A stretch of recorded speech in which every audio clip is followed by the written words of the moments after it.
Mutton ஒரு whistle வந்துருச்சு, அதனால தான் நான் பெரிய அடுப்பில் வச்சேன். இப்போ பார்த்தீங்கன்னா கரம் மசால் பொடி வந்து இந்த ஸ்பூன்லேயே 2 ஸ்பூன் அளவுக்கு சேர்த்துக்கலாம்.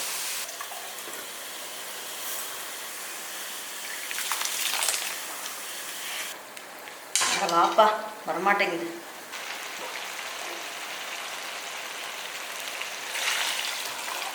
இதில் ஊற்றிடுங்க, அவ்வளோதான்.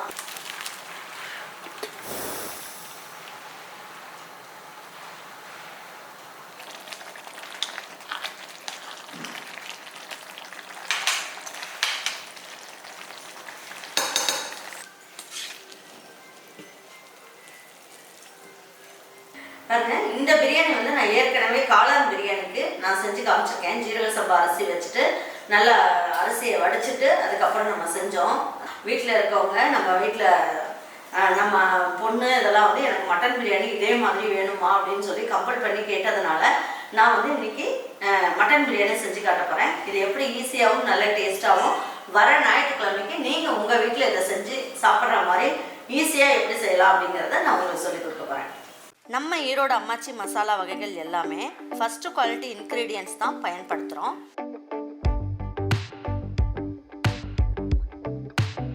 வாங்குகிற பொருட்கள் எல்லாமே முறையாக ஜலிச்சு பொன் வறுவலாக வறுத்து சரியான பதத்தில் அரைக்கிறோம். அரைச்ச மசாலாவை நல்லா ஆற வச்சு மறுபடியும் ஜலிச்சு சரியான அளவில் பேக் பண்ணி உங்கள் வீட்டுக்கே சேஃப் அண்ட் செக்யூர்டாக டெலிவரி பண்ணுறோம்.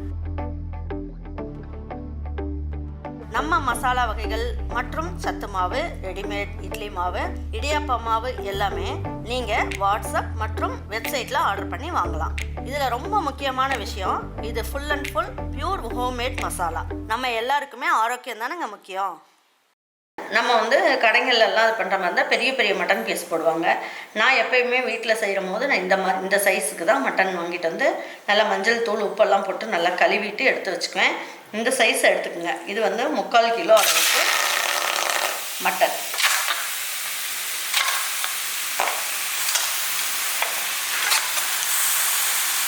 பாருங்க, நான் வந்து இன்னைக்கு என்ன பண்ணியிருக்கேன், இந்த கப்பில் தலை தட்டி 1 கப் அளவுக்கு எடுத்தேன். அதாவது மெஷரிங் கப் அப்படின்னு பார்த்தீங்கன்னா டம்ளர் கணக்கில் பார்த்தீங்கன்னா 3/4 கிலோ அளவுக்கு வரும். இது 1 கப் அளவுக்கு எனக்கு பிடிச்சது. இந்த அளவில் தான் உங்களுக்கு தண்ணி எல்லாமே நான் சொல்ல போகிறேன். இப்போது நான் மட்டன் வேக வைக்கிறதுக்கு 1/4 கப் அளவுக்கு தண்ணி ஊற்றிக்கலாம். 1/4 கப் அளவுக்கு தண்ணி. பாருங்க, இஞ்சி பூண்டு பேஸ்ட் 1 ஸ்பூன் அளவுக்கு இதில் சேர்த்துக்கலாம். அரை தக்காளி அளவுக்கு இதிலே சேர்த்துக்குவோம். அரை பெரிய வெங்காயத்தையும் நீல வாக்கில் கட் பண்ணி இதில் சேர்த்துக்கலாம். மட்டனுக்கு தேவையான அளவுக்கு கொஞ்சமாக மட்டும் இதில் உப்பு சேர்த்துக்கலாம். அப்படி சேர்க்கும் போது நல்லா உள்ளெல்லாம் உரைச்சி நல்லாயிருக்கும். அதுக்காக பாருங்க, இப்போ ஸ்டவ் ஆன் பண்ணிடலாம். ஆன் பண்ணிவிட்டு நம்ம என்ன பண்ணுவோம், இதை நல்லா கலந்து விட்டுடலாம். நான் ஏற்கனவே மஞ்சள் தூள்லாம் போட்டு கழுவிட்டேன்றதுனால இதில் மஞ்சள் தூள் சேர்க்கலை. இந்த அளவுக்கு தண்ணி இருந்தால் போதும். ரொம்ப தண்ணியாக இருந்தால் சலசலன்னு போயிடும்.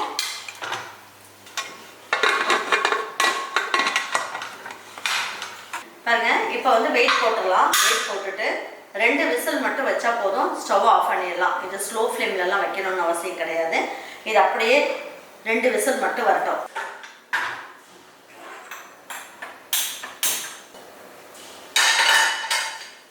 பாருங்க, இப்போ வந்து நான் 3/4 பங்கு அளவுக்கு, அதாவது நான் 1 கப் அளவுக்கு தண்ணி எடுத்தேன் இல்லையா, இதுலேயே வந்து 3 கப் அளவுக்கு தண்ணி ஊற்றிக்கலாம். ஊற்றிட்டோம்னா எதுக்காக அப்படி ஊற்றணும்னா, அரிசிக்கு வந்து தண்ணி வேகிற அளவுக்கு தாராளமாக இருக்கணும்.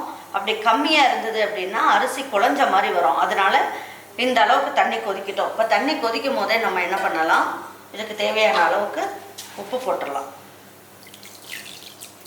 இந்த அளவுக்கு போடணும். அப்போ தான் வந்து அரிசியிலலாம் உப்பு நல்லா பிடிக்கும். கலருக்கு நல்லா ஹோட்டலில் கிடைக்கிற மாதிரி கலர் நல்லா வேணும்னா நம்ம என்ன பண்ணணும், இதுலேயே நம்ம வந்து காஷ்மீரி சில்லி பவுடர் சேர்த்துக்கலாம். சேர்க்கும் போது அரிசியில் நல்லா கலர் நல்லா பிடிச்சி வரும். அதுக்காக 1 ஸ்பூன் அளவுக்கு, குட்டி ஸ்பூனில் 1 ஸ்பூன் அளவுக்கு சேர்த்துக்கலாம். சேர்த்துட்டு நல்லா கலந்து விட்டுருவோம். பாருங்க, இதுலேயே வந்து ஒரு 5 ஏலக்காய் போட்டுக்கலாம். 5 கிராம்பு போட்டுக்குவோம். 1 பட்டையை 2ஆக உடச்சி போட்டுக்கலாம். அன்னாச்சி மொக்கு 1 போட்டுக்குவோம். இதெல்லாம் நல்லா கொதிக்கிட்டோம். கொதித்து தண்ணி வந்து உலை கொதிக்கிற மாதிரி கொதிக்கணும். அதுக்குள்ளே இது ரெண்டுமே ரெடி ஆகட்டும். மட்டனும் வேகட்டும், இந்த சைடு தண்ணி கொதிக்கட்டும். அதுக்குள்ளே இந்த இதை ரெடி பண்ணிடலாம். பாருங்க, மட்டன் பிரியாணிக்கு தேவையான அளவுக்கு கடலெண்ணெய் ஊற்றிக்கலாம். இது வந்து 3/4 கிலோ அளவுக்கு அரிசி, 3/4 கிலோ அளவுக்கு நம்ம வந்து மட்டன் எடுத்துருக்கோம். இப்போ பாருங்க, 2 பீஸ் அளவுக்கு பட்டை, 7 கிராம்பு எடுத்துக்கலாம், 7 ஏலக்காய் எடுத்துக்குவோம், அன்னாச்சி மூக்கு 2 சேர்த்துக்கலாம், பிரியாணி இலை 2 அளவுக்கு போட்டுக்குவோம். பாருங்க, இப்போ வந்து நம்ம என்ன பண்ணணும், இதில் வந்து நமக்கு இந்த எண்ணெய் எல்லாம் ஒரு மாதிரி வெடித்து வராமல் இருக்கணும்னா, எனக்கு வந்து அவங்க சொல்லி கொடுத்த சீக்ரெட் என்னென்னா, எண்ணெயிலேயே கொஞ்சமாக தயிர் சேருங்க, அப்போ ரொம்ப ஸ்மெல் வந்து ரொம்ப நல்லாயிருக்கும் அப்படின்னு சொல்லிட்டு.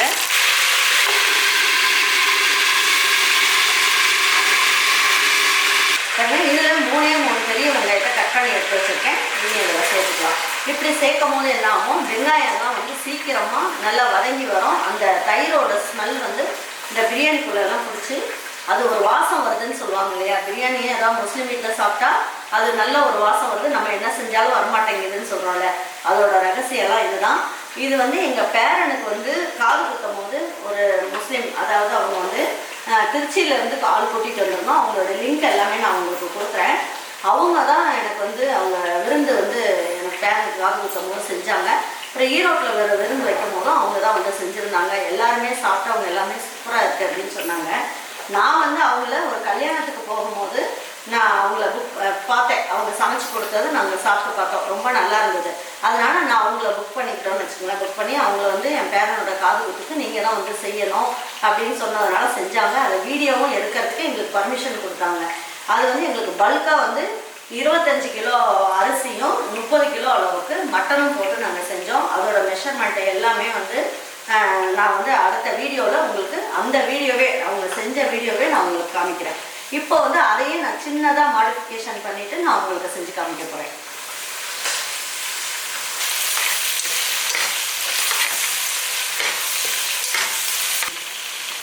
இந்த மட்டன் பிரியாணிக்கு தேவையான அளவுக்கு உப்பையும் சேர்த்துடலாம்.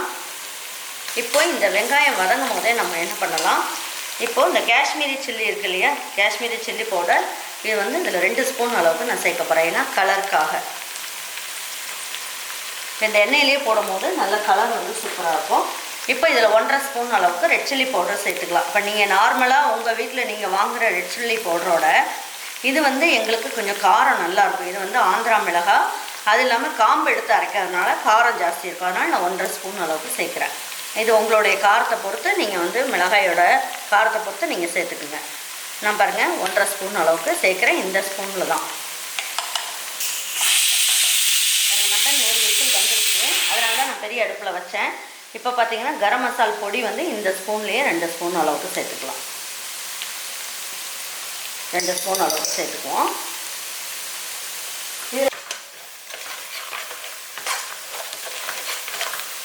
பாருங்கள், இதுலேயே நல்லா இந்த வெங்காயம் எல்லாம் நல்லா வதங்கிட்டு இருக்கு. இப்போ நம்ம என்ன பண்ணலாம், புதினா இலையும் ஒரு கை அளவுக்கு இப்படி சேர்த்துக்குவோம். கொத்தமல்லியும் பார்த்திங்கன்னா இந்த ஸ்டேஜ்லேயே கொஞ்சம் போட்டுக்குவோம். அப்போ தான் வந்து இந்த எண்ணெயிலேயே பொரியும் போது சூப்பராக இருக்கும். மட்டனும் இப்போ வந்து வெந்துருச்சு, 2 விசில் வந்துருச்சு. இதை ஸ்லோ ஃப்ளேமில் வைக்க வேண்டாம், டக்குன்னு ஸ்டவ் ஆஃப் பண்ணிடலாம். ஆஃப் பண்ணிவிட்டேன். பாருங்கள், இதெல்லாம் ரெடி ஆகிறதுக்குள்ள மட்டனும் ரெடி ஆகிடுச்சு நமக்கு. இப்போ நல்லா இது வதங்கிடுச்சு. இப்போ நம்ம என்ன பண்ணலாம் அப்படின்னு பார்த்தீங்கன்னா, 1/4 கிலோ அளவுக்கு மட்டன் அரிசிக்கு 2 ஸ்பூன் அளவுக்கு இஞ்சி பூண்டு பேஸ்ட் போடணும். நான் 3/4 கிலோ அப்படிங்கிறதுனால 6 ஸ்பூன்லேருந்து 7 ஸ்பூன் போட்டுக்கலாம்.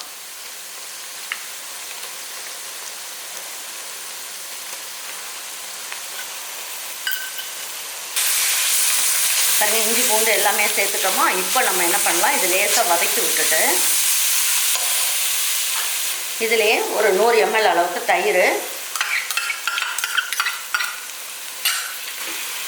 இதுலேயே ஒரு 4 பச்சை மிளகாய் அப்படியே முழுசாக போட்டுருவோம். இதுலேயே நான் 4 தக்காளி இதையும் போட்டுருவோம்.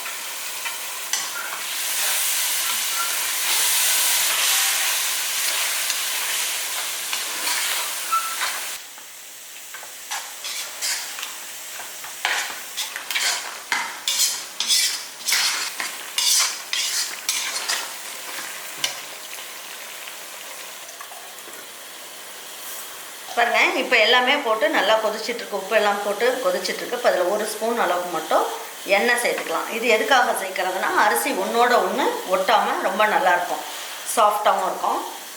இப்போது இதை வந்து என்ன பண்ணலாம், இந்த அரிசியை இதில் போட்டுடலாம்.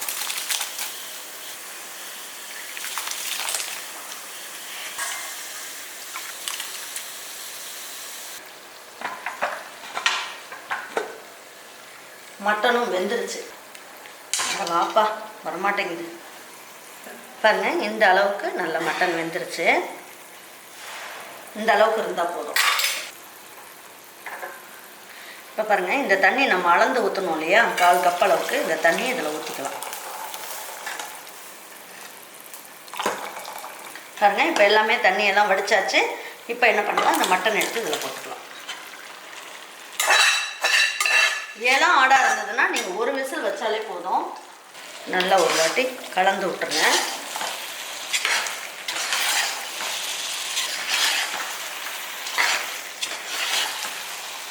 நல்லா அந்த காரம் எல்லாமே இந்த மட்டனில் வந்து பிடிக்கணும். அதனால் சும்மா ஒரு கிளறி விட்டுக்கலாம். பாருங்கள், இப்போ வந்து இந்த அரிசி வந்து வெந்துக்கிட்டு இருக்கு இல்லையா, சும்மா லேசாக கரண்டியை வச்சு இப்படி ஒரு வாட்டி கலந்து விடுங்க. இல்லைன்னா அரிசி கீழே உட்காந்துக்கும். அப்போ வந்து நமக்கு அடி பிடிச்ச மாதிரி ஆயிடும். லேசாக மட்டும் இந்த மாதிரி கலந்து விடுங்க. இது வந்து பாதி அளவுக்கு இந்த தண்ணியிலேயே வெந்துடும். பாருங்க, மட்டன் நல்லா வதக்கியாச்சு. இப்போது தண்ணி மெஷர்மெண்ட் அப்படிங்கிறதுன்னு பார்த்தீங்கன்னா, நம்ம மட்டன் வேக வச்ச தண்ணி இருக்கு இல்லையா, அதை நீங்கள் கரெக்டாக எந்த கப்பில் அரிசி எடுத்தீங்களோ அந்த கப்லேயே அளந்துக்குங்க.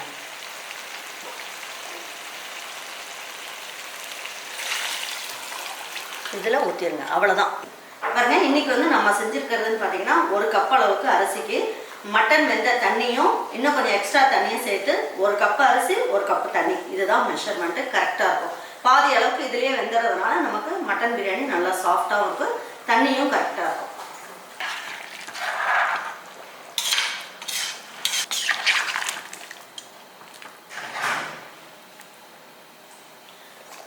நெய் எதுவும் சேர்க்கலை. இப்போ அந்த மட்டன் எல்லாம் கொண்டு வந்து போட்டதுக்கு அப்புறமா 2 ஸ்பூன் அளவுக்கு நெய் மட்டும் சேர்த்துக்கலாம்.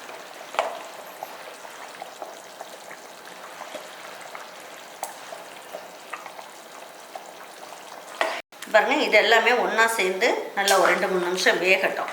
அதுக்குள்ளே இந்த சாதமும் வெந்துடும். எடுத்ததுக்கப்புறம் அதில் போட்டுக்கலாம். பாருங்கள், இந்த மட்டன் நல்லா வேகுது இல்லையா, இந்த இதில் கொஞ்சமாக கொத்தமல்லியும் புதினாவும் போட்டு நல்லா மூடி வச்சுருங்க. ஒரு 2 நிமிஷம் வேகட்டும். அப்படியே பாருங்கள், சாதம் எந்த அளவுக்கு வெந்திருக்குன்னு பார்த்துக்கோங்க. பாதி அளவுக்கு தான் வெந்திருக்கணும், ரொம்ப குழஞ்செல்லாம் வேகக்கூடாது. இப்போ சாப்பாடு எடுத்து பார்த்தீங்கன்னா பாருங்கள், இந்த அளவுக்கு வெந்துருச்சு. 2 ஈஸியாகவே 2 உடையுது.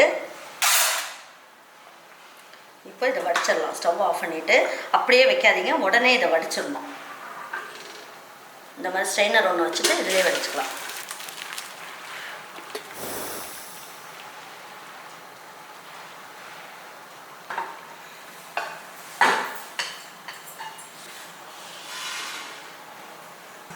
இப்போ இது நல்லா கொதிச்சுட்டு இருக்கு இல்லையா, இதையும் பார்க்கலாம். இப்போ இதில் ஒரே ஒரு எலுமிச்சம்பழம் சாறு எடுத்து வச்சுருக்கேன், விதை இல்லாமல் இதில் ஊற்றிக்கோங்க.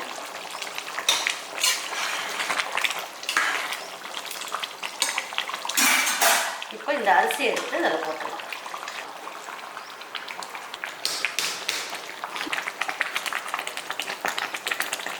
ஸ்டவ்வை ஸ்லோவாக வச்சுக்கலாம், மேலே தான் தெரியுது.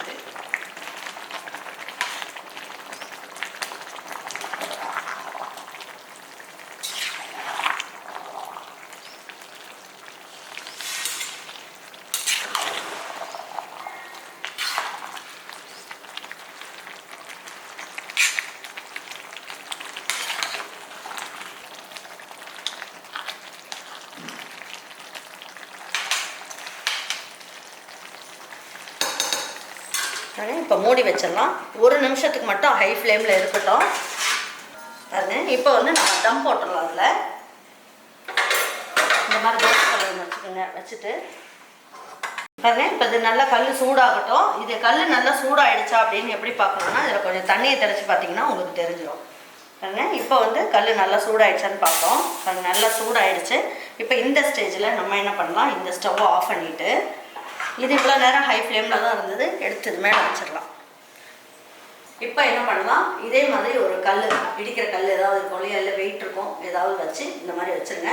இப்போ இது வரைக்குமே கல் சூடாகிற வரைக்குமே ஹை ஃப்ளேமில் தான் இருந்தது. இப்போ ஸ்லோ ஃப்ளேமில் வச்சுட்டு 10 நிமிஷம் அப்படியே விட்டுருங்க, டிஸ்டர்ப் பண்ணவே வேண்டாம்.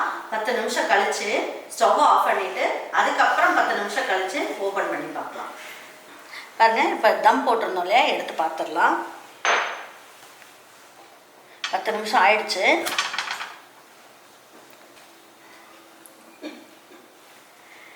இப்போ எடுத்து கீழே வச்சிடலாம்.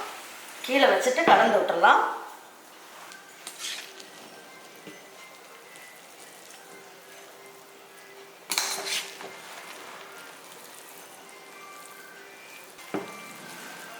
பாருங்கள், நம்ம ஊற்றுனது என்னவோ தண்ணி ஒரே ஒரு கப்பு தான். பாருங்கள், கரெக்டான அளவில் சூப்பராக வந்திருக்கு. நல்லா கறியும் நல்லா சாஃப்டாக இருக்கும். அதே நேரத்தில் நமக்கு அந்த வெந்திருக்க அரிசி பிரியாணியும் பார்த்திங்கன்னா நல்லா சாஃப்டாக சூப்பராக வந்திருக்கும்.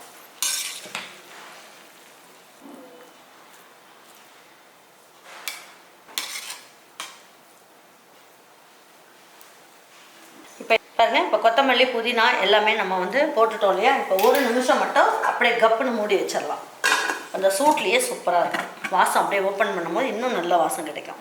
வெளியிலேருந்து ஆள் கூட்டிகிட்டு நீங்கள் வீட்டில் பிரியாணி செய்ய மாட்டீங்க. ஏன்னா அந்த அளவுக்கு சுவை அவங்க செய்கிற மாதிரியே ரொம்ப நல்லா ஜம்முன்னு வந்திருக்கு. நீங்கள் உங்கள் வீட்டில் ஒரு வாட்டி நான் சொன்ன மாதிரி செஞ்சு பார்த்துட்டு உங்கள் வீட்டில் இருக்கவங்களுக்கு பிடிச்சிருந்ததுன்னா லைக் பண்ணுங்கள், ஷேர் பண்ணுங்கள், சப்ஸ்கிரைப் பண்ணுங்கள், மறந்துடாமல் கமெண்ட்ஸ் பண்ணுங்கள்.